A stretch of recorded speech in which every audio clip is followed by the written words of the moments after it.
Olá, eu sou a Sandra Lanza e você está assistindo Mulher de Negócios, seu espaço aqui na Mutsa TV para debater temas das mulheres no mundo corporativo.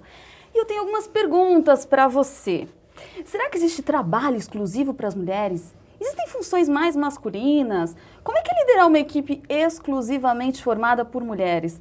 Para responder essas questões, o nosso bate-bola de hoje é com René Simões, um profundo estudioso e conhecedor do futebol que já treinou equipes brasileiras e internacionais, como a seleção da Jamaica e Trindade e Tobago. O René também é autor de O Dia em que as Mulheres Viraram a Cabeça dos Homens, da editora Quality Mark, que conta a história da premiação com medalha de prata às jogadoras da seleção feminina brasileira de futebol nas Olimpíadas de Atenas em 2004.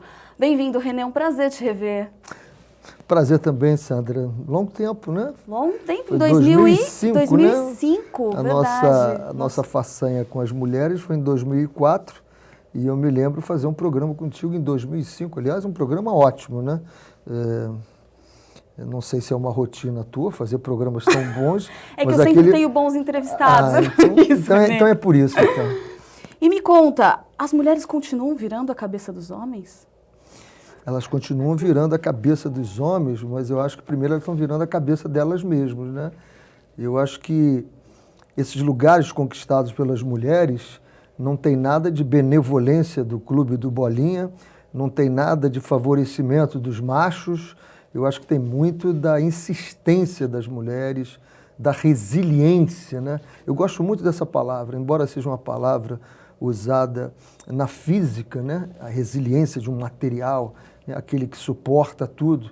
Eu acho que as mulheres provam a cada dia que a resiliência delas tem as levado a postos de trabalho, a condições, a lugares que ninguém imaginava, né? Quem ia imaginar há 40 anos atrás uma presidenta, como ela gosta de ser chamada, né? Quem ia imaginar que nós teríamos no nosso governo os 3 primeiros escalões do nosso governo ocupados por mulheres, né? Quem é que ia imaginar uma Petrobras, né? Um trabalho que todo mundo vê aquele cara sujo de óleo e pegando em ferramentas pesadas dirigido por uma mulher. E tá pois lá, é, uma quem é mulher que ia esperar a Patrícia Amorim, presidente do Flamengo? Exatamente, na verdade, Patrícia Amorim. As coisas estão mudando. Eu acho que já mudaram, né? Eu acho que a mulher já conquistou. Quando você olha o nível de doutorandas e mestrandas na universidade, é quase que o dobro do número de homens. São mulheres, né? Pois é, você acha que as mulheres precisam trabalhar mais, estudar mais para conseguir segurar alguns cargos? Você acha que existe isso ainda, René? Eu acho que ela tem que provar todo dia ainda, né?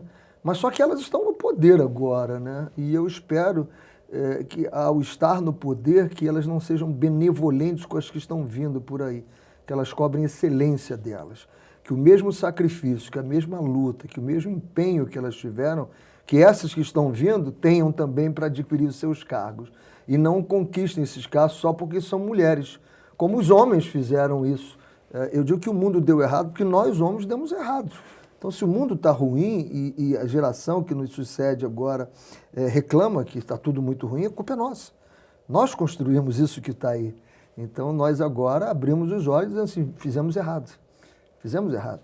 Aí diz assim, mas peraí, eu não estou entendendo o que você está falando. Fizemos errado. Por exemplo, eu que sou treinador de futebol, eu nunca dei uma bola de futebol para as minhas filhas. Estou doido para ter uma neta. Primeiro presente será uma bola de futebol para minha neta. Pois é, senhor René Simões. Por que o senhor nunca deu uma bola para uma das filhas? Porque não era esporte de mulher, porra. Havia um preconceito muito grande. Então, eu acho que nós, homens, na minha geração, eu vou fazer 60 anos agora, nós estamos descobrindo que nós fizemos quase tudo errado. Quase tudo errado. Então, como esse tempo, você não tem o rewind, né? Você não pode voltar, a gente só tem que falar e dizer, não errem como nós. E aí servir como exemplo para essa garotada que está chegando não errar e não sofrer. Sofram menos. Eu digo sempre para os jogadores, eu trabalho agora no São Paulo com jovens, eu digo sempre para eles, olha, quem dera que eu pudesse tirar 500 ml de sangue de experiência e injetar em vocês, mas não adianta, eu só posso falar para vocês e algumas coisas vocês vão minimizar os erros de vocês, outras vocês vão ter que errar. A gente aprende com os erros mesmo e E esse é o desejo que eu tenho para as mulheres. Vocês estão chegando, vocês estão conquistando, por favor, cobrem excelência. Cobrem excelência. E por falar em excelência, vamos falar um pouquinho da tua história? Eu queria que você me contasse de onde saiu esse título, o dia em que as mulheres viraram a cabeça dos homens, que é bem interessante. Eu queria que você me contasse um pouquinho dessa história. Isso foi muito legal. Quando eu voltei das Olimpíadas, em 2004, eu fui trabalhar na Sport TV como comentarista. E um dia, batendo papo na redação, não me lembro quem foi que me disse exatamente. Disse assim, interessante, no dia que vocês jogaram a final, nós saímos porque ia ter a final do voleibol.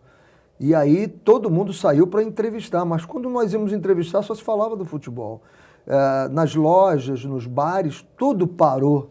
Tudo parou. Os homens, as mulheres, todo mundo vendo o futebol feminino na medalha. E a pessoa disse assim, incrível, né? Nós saímos para fazer uma coisa e virou. A cabeça de todo mundo virou. A gente não pôde mais entrevistar sobre o voleibol. Tivemos que falar sobre futebol. E aí, isso aí ficou batendo na minha cabeça. Virou. Eu digo, legal.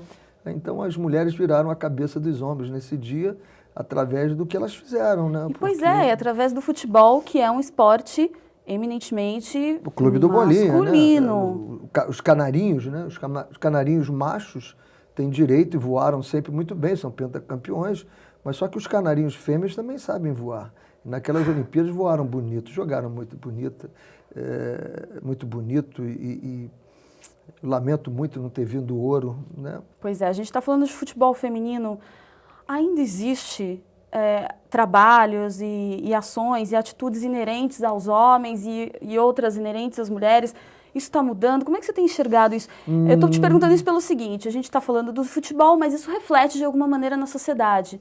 Né? E dentro das organizações, ou isso, gente, já, essa coisa de gênero já acabou? Quando você vê motorista de ônibus, mulher, motorista de táxi, mulher, pedreiro, mulher, marceneiro, mulher, engenheiras em obras, né?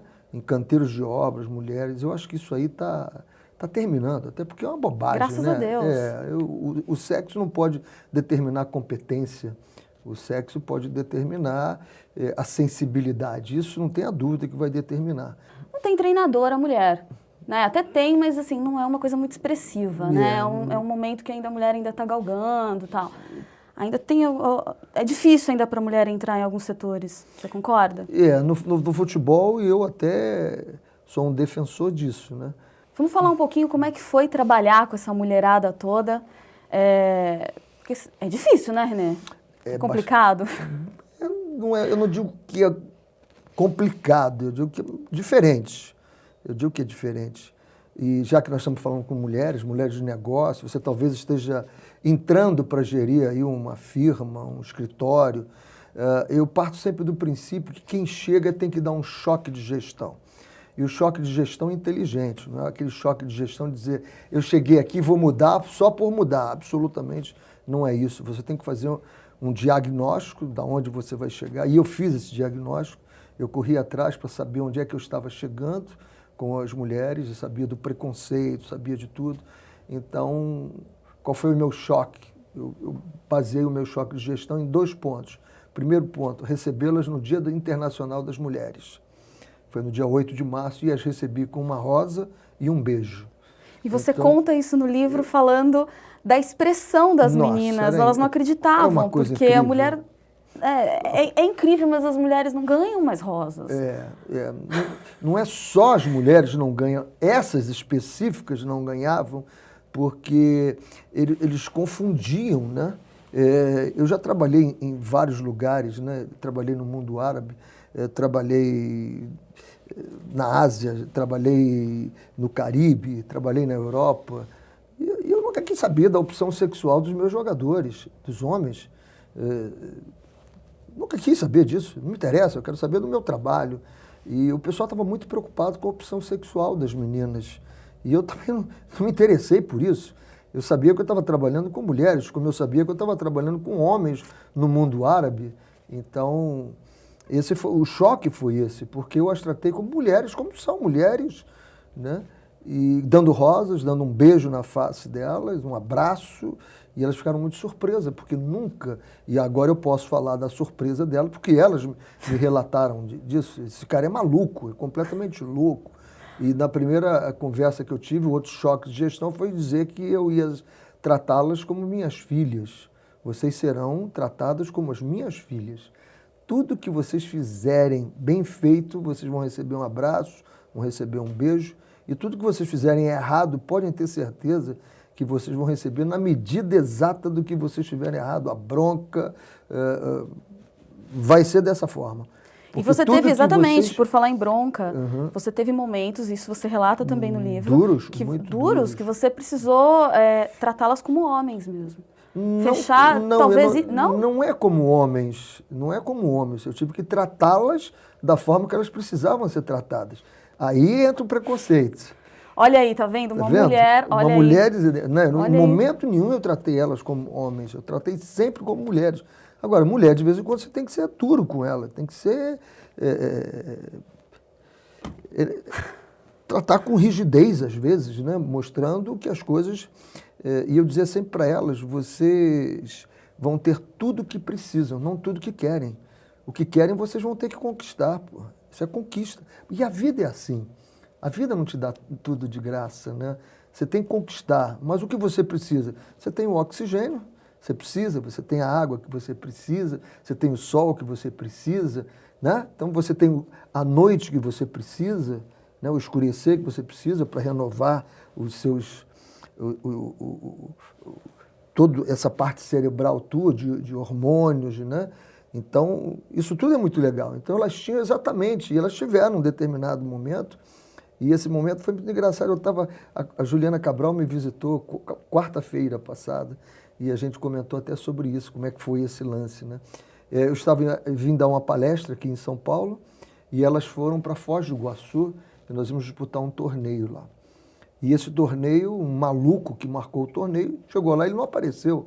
Elas tiveram que voltar e foi marcado um torneio em Águas de Lindóia. Então, eu que iria para Foz do Iguaçu, fiquei esperando-as aqui em São Paulo, encontrei-as no aeroporto. E aqui em São Paulo, alguém me contou algumas coisas que tinham acontecido lá entre nós. E eu fiquei muito chateado, porque isso é uma quebra de confiança, né? Coisas que aconteceram entre nós.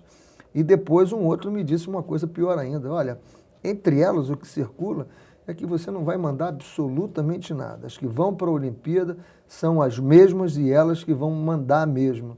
E aí eu tinha essa informação, entrei no ônibus e fomos do aeroporto de Cumbica, fomos para Águas de Lindóia, no centro de treinamento do Oscarim, lá em Águas de Lindóia.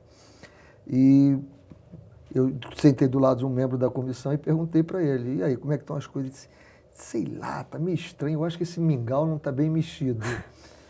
Ele não tá legal, não tem nada. Quando nós chegamos em Águas de Lindóia, eu parei, pedi o motorista para sair, tinha um assessor de imprensa da CBF que estava viajando pela primeira vez com a gente, eu pedi que ele saísse também, porque eu não ia quebrar o código. Isso deve ter gerado um certo mal-estar. Não, foi um horror para mim, porque ele chegou não entendendo nada e foi embora. De madrugada ele pegou a mala dele e foi embora. E na CBF ficou muito ruim isso para mim. Mas é que eu estava respeitando o código que eu tinha de confiança com elas. Eu não podia dizer para elas o que eu disse na frente de um desconhecido, porque era a primeira vez que ele estava tendo contato com o grupo. Então ele não podia ouvir o que eu disse para elas, né? E eu disse tudo que elas precisavam ouvir na linguagem que elas precisavam ouvir e entendem. Porque de boleiro. Esse é linguagem de boleiro. E esse é um outro detalhe para quem vai gerir um grupo. Para você que é gestora, preste atenção na primeira linguagem de quem está trabalhando contigo. O que é a primeira linguagem? Como ela foi educada, como ela passou a infância. Essa é a primeira linguagem. Então, essa primeira linguagem toca dentro dela, porque vai lembrar tudo que ela recebeu na infância, de positivo ou de negativo.